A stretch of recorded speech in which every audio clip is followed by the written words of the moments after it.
Chris Tyson is a horrible person. So I covered the Chris Tyson situation. I also covered the Mr. Beast situation to do with it. And I might get cancelled for this video. But after seeing what Chris has been doing, bro, it has made me lose all respect for him. It has made me lose any sympathy I had for him. Because after seeing what he has been doing, bro, it just doesn't sit right with me. And I'm not talking about him transitioning. I'm not talking about him taking HRT. I don't have an issue with that. Like I said in previous videos, me personally, I could not give one single fuck if he wants to be trans. He can do whatever he wants. I gave my thoughts on that, and like I said, I don't care. Whatever makes you happy, it makes you happy. And I know I'm gonna have some people in my comments calling me transphobic and all of this stuff for this video, but that's just not the case. What he's doing is just horrible and it needs to be spoken about. And I want to also give my second opinions on Chris in this video because they have changed. So I'm going to be talking about 3 things in this video, 3 points on why I do not like Chris anymore. So firstly, to counter the hate he's already getting, Chris decides to beef with some random Twitter user with like 30 followers and flex $1 million on him. Like, bro, firstly, flexing isn't a counter argument, bro. This isn't 2016, 2017 rice gum where you can flex your way out of being called out. And it's the fact that 99% of people who know you wouldn't have that kind of money if it wasn't for Mr. Beast. Now, I hate discrediting a man's ability, but like, without Mr. Beast, realistically, we wouldn't know who you are. And you definitely wouldn't have $1 million.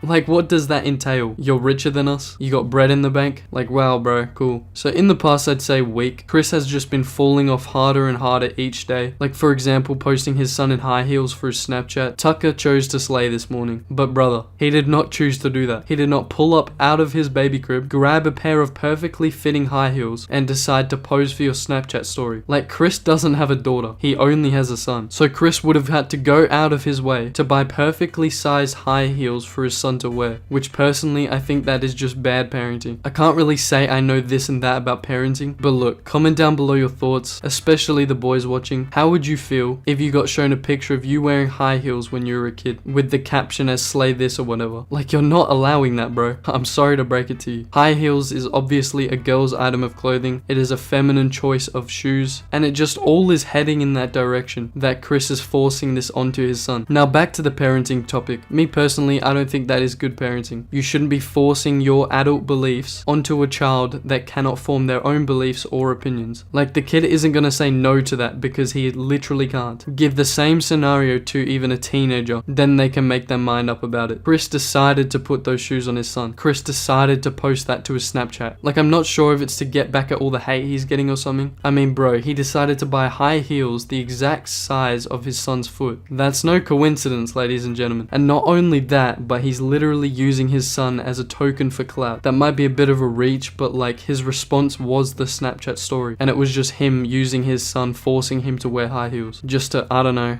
respond to the controversy, I guess. Chris also had some racist and transphobic comments back in the day, which I don't really like to bring up old shit about creators, because almost all creators who have been on the platform for more than 5 years have at least some sort of dark past. But he was making transphobic remarks back in the day, and like, it's pretty ironic considering what has unfolded. Also, my last point I wanted to bring up, which Cheeto mentioned in his video on Chris, bro literally bought NSFW artwork from a confirmed pedophile, and like, the artist in question that I'm talking about has literally made CP artwork, and I'm not talking about cheese pizza. And Chris is out here buying NSFW artwork from the same pedophile, hanging it up in his house where his son is going to see it. And even the artwork itself is pretty disturbing, especially considering this tweet that Chris made from back in the day, which, if you don't know what a lolly is, well, let's just say anime child P-word. That's all I'm gonna say. And please do not search that up, you fucking weirdos. Chris also is trying to sue a guy for a joke tweet. Really scraping the bottom of the barrel here, boys. I don't know, this video might get me cancelled. Let me know your thoughts in the comments. I don't really care, as I think you guys should agree that what Chris is doing is just fucking weird. Hope you boys had a good day though. That's gonna wrap it up for this video.